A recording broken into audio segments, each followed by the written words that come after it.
going to the clinical right now, but it's like so much traffic. I'm going to Chicago downtown. It will take me about an hour and 15 minutes to get to the hospital. And I'm pretty tired because my eyes feels very pressured. I didn't sleep a lot last few days. Life has been a bit crazy in terms of school started, and I am actually preparing to move to a nearby house. So I have about 4 days to finish packing. So I was thinking about my relationship with God during this busy season.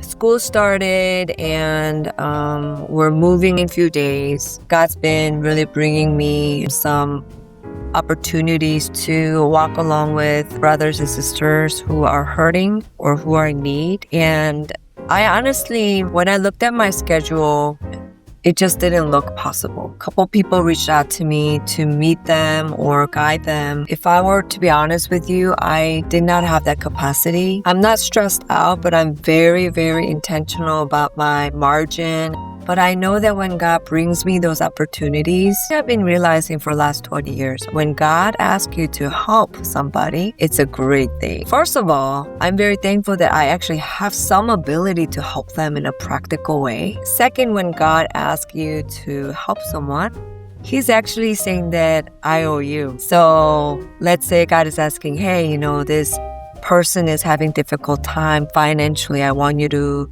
maybe just help them. And of course, you need to be wise. There are certain cases in my life that I helped without consulting with God, and it wasn't a wise decision. So I think when you're helping someone, it shouldn't be coming out of your own self-will. So sometimes God might tell you to help them financially, but sometimes God might tell you to help them in other ways. So when God approached me with several people in our church to help them, there is that burden in my heart because I know that I could give some help, but my time is so limited right now. But I did it anyways. I said, God, if you think this is something that you want me to do, I'm going to do it. But I just need you to carry me. That's what I told him. And God did. If I look back a few days, I do know for sure with my capacity, I couldn't have done it. If I pushed myself and did it, I would completely be stressed. So I do know that I couldn't have done it without any help. I do get a lot of physical help from my family. Right now, my mom is watching my toddler. Yesterday, I had class till 9 p.m. So my mom took my toddler and she actually slept over at grandma's house because I have to go to Chicago downtown today. So there are a lot of physical help that I'm getting from my family. But even with that, I know that I would have completely gotten stressed. I'm just amazed what God has brought me so far. God did. I'm just really shocked. This Thursday, there was one time I was sleeping and then I woke up at, I think 4:30 a.m. So rested. And I felt like it was 7 a.m. and I checked my clock and it was 4 a.m. I was so thankful I could sleep a little more. Like that, something like that, like some small grace that God's been really showing me. Like even though I was sleeping less, God was giving me really deep sleep. And even when I was going to stressful meetings and doing like homework or exams, I just felt really peaceful. Just telling you, that's not normal for me, okay? I know I look a little bit peaceful, but generally built in, I was very anxious person, very worried all the time. You could bring any issue to me and I'll make it into a great worry topic. And now I look at myself, when worry comes, I know who to go to.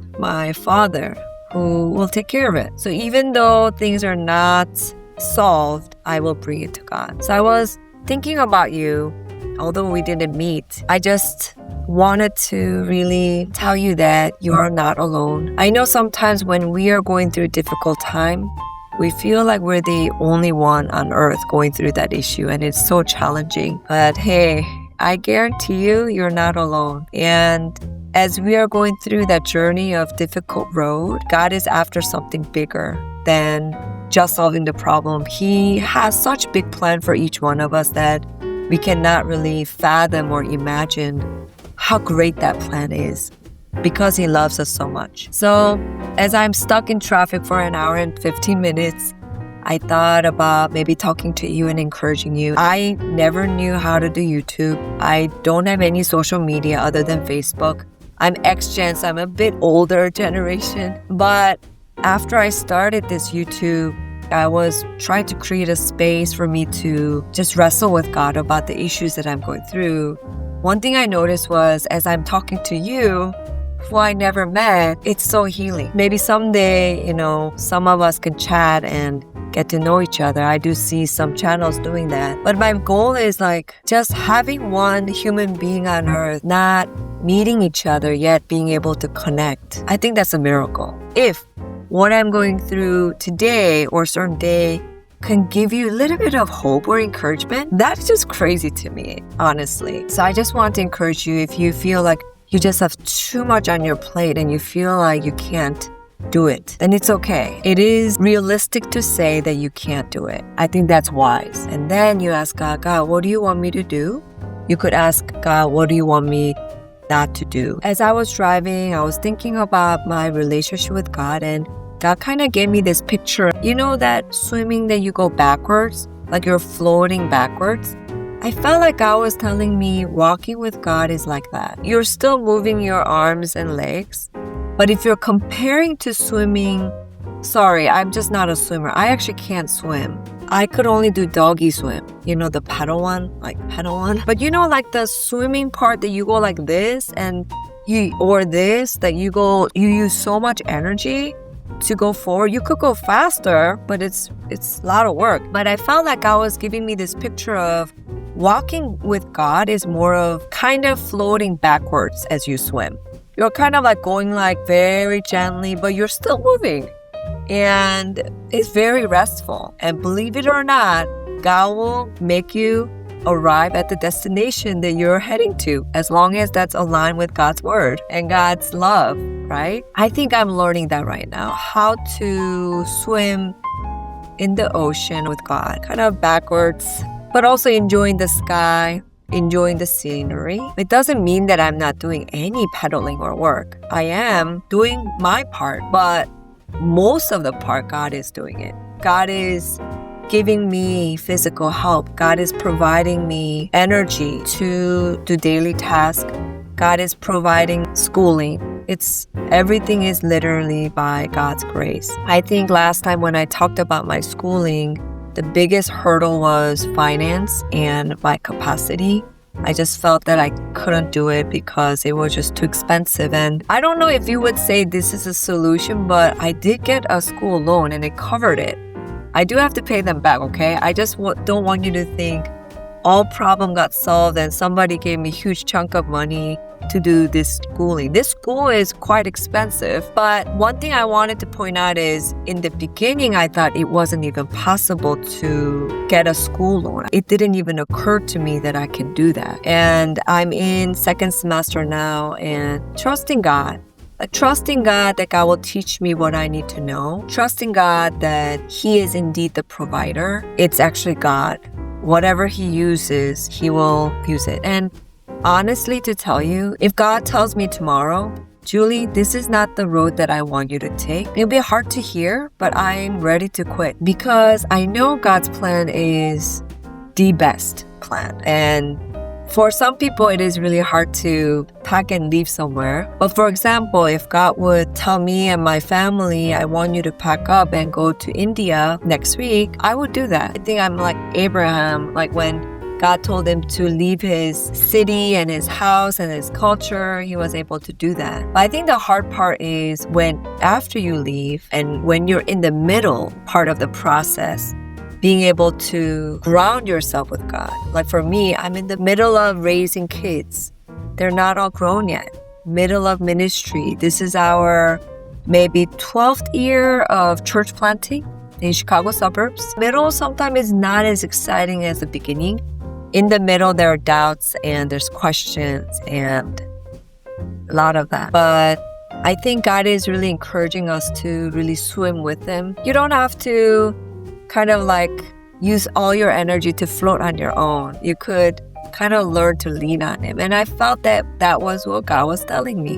That your entire life journey is actually based on that, learning to lean on God.